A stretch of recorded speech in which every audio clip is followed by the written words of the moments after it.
if you watched the live feed I did, you know already. Ooh, Panda Express. You know already that I was not dispatched, but I was told to go to Monet, Missouri, and pick up an empty trailer, and then deadhead to Tennessee. Specifically, go to Nashville. He said I should get a dispatch before I get there. If not, you know, call dispatch when I'm getting close, and see our message dispatch and see what's going on. So anyways, I filled up the truck, no problem. I actually had them, they did this in outbound. It's good because I would have had to have done it once I went through outbound. I'd had to pull over on the street outside of Prime there. And my airlines, I noticed this the other day, and I thought maybe it was the way I had them hanging or something, but apparently not. They had the airlines too low in the hook, so it was coming out of the back of the truck, making a loop, and then going up to the hanging spring hook. Well, where it was making the loop, that was rubbing right on the edge of my catwalk. So when I was in outbound, I think I called it inbound a minute ago, outbound, I looked at the hoses because I seen them rubbing still, and of course it wasn't rubbing on the protective guard, it was rubbing on the hose itself, and it actually put a flat spot in the hose. So I told the guy, I said, hey, you don't have any tools here to do this, which I just picked up tools, so I had them, but why should I do it if I don't have to? He goes, oh yeah, we can take care of that right here in outbound. So he opened his drawer and he didn't have the right tools, so he went and got them from another guy in inbound or whatever. And he took the clamp off, pulled the hose up, and boom, tightened it up, and we're good to go. So anyways, on the way to picking up the trailer in Monet, Missouri, I hear, you know, new important message, new important message, new important message. So I knew a dispatch was coming through. So when I got to Monet, I looked to see what it was, and yeah, it was a dispatch. Dispatched me to Something Borough, Tennessee, to pick up Monday at Tyson. Was it Tyson? No, it wasn't Tyson. I can't remember where it was now, but it might have been Tyson. I'm picking up their spot trailer, so I just have to, this trailer's actually full of fuel, which is cool. So I just have to get it washed out, which, whoa, that's not good. Stop without, the strap just popped off my Xbox. So I'm pulling over here because now it's just free sitting on top of the, whatchamacallit, my thingy-mabobber. So, I'm gonna just hook it real quick.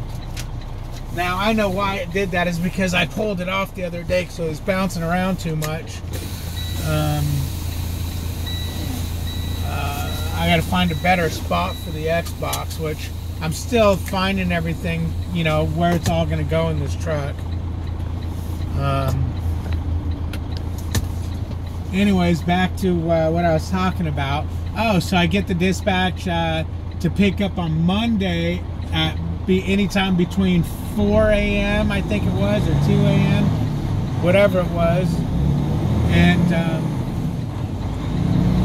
we go, and 23:59. So 23:59. Okay, so 4, 5, 6. In 1.5 miles, midnight, take the entrance to the right on US 60 East Rogersville. Dropped. So I'm picking up midnight, and then I'm taking it to Kalamazoo, Tennessee, 400 and some miles away. You think, oh, bummer, just a 400-mile trip? No, because I get paid deadhead miles. I get paid to come pick up this trailer, which picking up this trailer, I'm going to have to talk to them about, because I know they're going to just do it. I know they're going to just do it, you know, zip code to zip code from Springfield, Missouri to Monet, Missouri. But I got off the 44 and went, 20 miles up to 60. No, I got off the 60 and went 20 miles upside. I don't know if it's some other, it's US 60. And now I'm going 20 miles backtracking.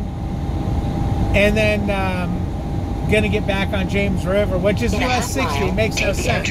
But anyways, what I'm getting at is if they do zip code to zip code, unless he, oh no, you know what I think he does? I think he does, he'll do Springfield to Monette and then Monette to... in a quarter mile, take the entrance to the right on US 60 East Rogersville. To my pickup, so I will get paid for the additional 20 miles coming back. Okay, yeah, no, it's good. They got that figured out. So now I'm heading to somewhere near Nashville. I can't, the name was hard to say, Muffet Borough or Muffin Top or, you know, something like that. But, so yeah, the 400 some miles I have, it's 540 to get to the 01. So I'm going to get paid those miles plus the 60 from Springfield to Monet. So it turns out to be a good run, and I think I had a decent Continue run on this road for heading 5.7 into miles. Springfield to get my APU fixed. Well, actually it was just, shut up!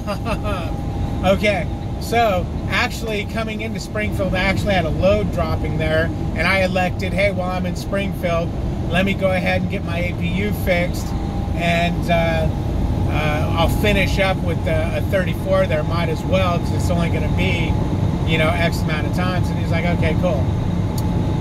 So I elected to do that 34. I actually was home for 2 nights, because if you're going to do a 34, try to do it in the evening, like, you know, say 5, 6 o'clock at night, getting to Springfield, because then I had that night to 5, 6 o'clock the next night, which was 24 hours, and then you get to sleep that second night at home and either go back at 5, 6 o'clock in the morning, or, you know, I just extended it to, you know, 9 or 10 o'clock. Yeah, I took too much time, but the wife was having a crisis, so I needed to be there for her. Crisis is over, everything's good, but yeah, I needed to be there for her, so I didn't want to wake her up at 4 in the morning and say, okay, get me to Prime at 5. So I took too much time off, but I think this load's still going to do okay, because it delivers on Tuesday. So if I can get it delivered before the shut-off time on Tuesday, this week will work okay. But you know what? I'll see what the delivery time is, and if it's past the cutoff time, I'll just let my FM know that, hey, I want to go ahead and make this drop on this paycheck, and they'll do that. I don't know how they do it, if they just go ahead and, well, yeah, I do. They just figure the miles that it took, because they only pay for those miles anyways, and then they just hope you drop without any issues. And I guess if there is, they'll deal with it next week. But yeah, I'm going to make sure this is on this page. Otherwise, I'm only going to have like 800-900 mile run this week, which we don't want. So this one, it'll put it up in the 2,000 mark, 2,300 mark, which is going to make for a good paycheck. And it drops on the pay cut anyways, which I think it drops. I want to say it dropped at like 2 o'clock in the afternoon, which would put it on this pay period. Anyways, but if I'm wrong on that, or if it has a big, yeah, it's a drop and hook. So hell, it's a drop and hook. I guess I know it had a big window on it to drop, but if it drops, someone has their daughter with them on that JCT truck. If it drops within that window, great. But if the window extends past the payroll cutoff, I'll let the FM know, hey, can we go ahead and get paid for this week? I think it's going to really depend on when this load picks up, because this load has a big window on it too. And I'm going to get there, I think, well before my pickup. In 2 miles, keep to the left on James River Freeway. So I'll have US to call 60. and see if the load's ready. If it's not, I'll stay put where I'm at, because I don't want to get there and run out of hours. There's no point in doing that. I've already explained that to you guys before. No point in running yourself out of hours waiting on a load. That's just not smart. Unless you only have a couple hours left, then, you know, go ahead and do your 10 or whatever, or 8, whatever you need to do to get you, if you're close by. Yeah, you'll hear me say do an 8-hour 8-2 split when you technically can't, just because a lot of times I'll say it and then I'll think about, like last time I thought about it, one of you guys brought it up in my comments that I couldn't have done an 8-2 split because I had no time coming back, which is correct. You got to have time coming back to at least cover while you're doing an 8-2 split. But why is this dude going so freaking slow? Let's go ahead and the speed limit here is 60 miles an hour, so I can get out of the slow lane because they're going way too slow, and go around them, I think, unless they pick up speed like they just did and leave me hanging like a dirt. So I'll get back over and act like that never happened. Left on James River Freeway, US 60. But yeah, I'm a little behind on videos. Well, by the time you get this one, I have already released a couple. That Sparks video. In a 1/4 mile, keep to the left on James River Freeway, US 60. That Sparks video I released yesterday, I think it was, that was recorded like a few days ago. I'll record something and I'll hold it for a while to where I don't have anything to Continue drop on this road that for 86 day or miles. two, and I'll drop that video. And someone brought to my attention, hey, you should have pulled over immediately if you had sparks flying out of your trailer. You know, it really looked like sparks coming out of the trailer, but it would have been coming out of the ABS light area back there, or the side marker light, and it was just one spark here, one spark there, a couple of sparks. So it wasn't anything that, worst it would have done would have been to blow my trailer light fuse, and I have fuses.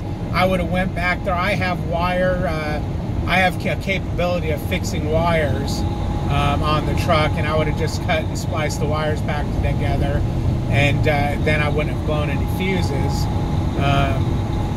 Or worst case, if I couldn't fix it, I would have been able to take it to somewhere to fix it, but I would have unshorted them so I wouldn't be blowing fuses. Now, before I pulled over, I kind of realized that that can't be sparks because of the way it was doing it. Again, with the slow, what do we got? What we got going on over here, man? 58-mile trucks. And that's something I got to work on, guys. I have plenty of time on this load. I don't need to run 62, so I shouldn't run 62, because I might as well try for the fuel bonus, you know, make some extra money. So maybe I'll back it off and run behind this. I think this is a prime truck in front of us. It looks like the numbers are long enough to be a prime truck. And prime trucks are usually the only ones run. And this ain't no offense. They're usually the only ones running 58 miles an hour.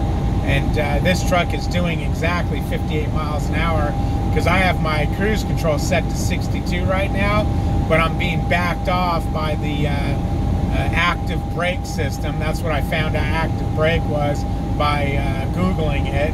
It's part of your radar system. It's what brakes the truck, if need be, if you're getting too close to something. So, yeah, it's just a little video, my little vlog letting you know what's going on. I'll probably pick up. I don't want to make too long of videos in the vlogs. I'll probably pick up. I'm not going to slow down to 40 because he's letting these cars on. That's where you just get over and let them merge on and then merge back in. As you can see, he slowed way down to let those cars on. Yeah, it's a prawn truck. Now my active brake is going to act. Okay, he's starting to pick up. Yeah, no, there I'm being slowed down by this gray pickup again. That's about as far as it lets you, as close as it lets you get, which is fine. That's actually a safety thing. I highly recommend that for training companies, because it does take some of the, if the driver's not used to driving and he's getting tired and he's got cruise control on, getting too close to somebody, or if he's dozing off because he's not used to driving the miles and he's doesn't want to piss his instructor off, because the instructor might scream at him if he only wants to drive 300 miles because he needs to sleep. Which again, if I was a trainer, I would let you get into your miles as needed. Hey, if you can only do 300 miles today, that's fine. I would never push them. And if I needed to, I now have hours. I'm talking about this would be obviously during PSD, because by TNT they should be able to run the miles. They should be broke in. If they're not running the miles by TNT, it might be a little dicey, because those loads are a little tighter and you got to run team. But PSD, you're as a trainer, you're on duty, sitting in the passenger seat while he's driving, and if you needed to drive, you can go. Obviously, you can go into driving, no problem, and run the rest of the miles needed to run that day.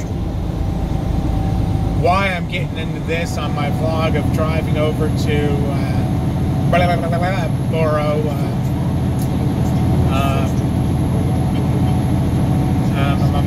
Tennessee, I don't know.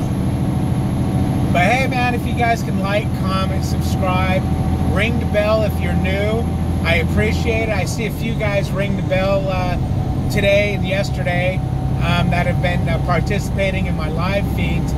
Man, there's nothing cooler than you guys participating in live feeds. That's awesome. And if you leave comments and I don't get to them right away, I have the YouTube app I'm using. Sometimes don't let me, it doesn't tell me there's comments, and I'll go in there to look, and it's like I got 10 comments and it never said there was comments. And I think that's causing the notifications for the regular YouTube app not to work. But I got to figure out how to turn off comments on that other app I downloaded, because I only downloaded that app so I can do. What am I trying to say? So I can do